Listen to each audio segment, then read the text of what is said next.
Buongiorno Vagliù. Oggi vi ho portato dai miei amici d'infanzia, coloro che mi hanno fatto crescere, mi hanno accompagnato, insomma, diciamo, no? E niente, volete sapere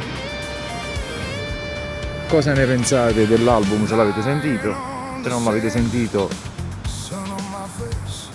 poi lo sentirete e mi fate sapere, che io ho bisogno dei vostri commenti, delle vostre opinioni.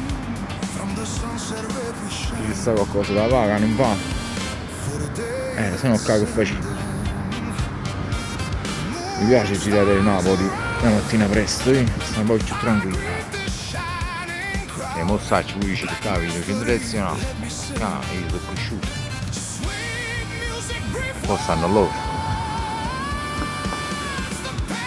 Vabbè, va, vi saluto, un abbraccio, ciao ciao.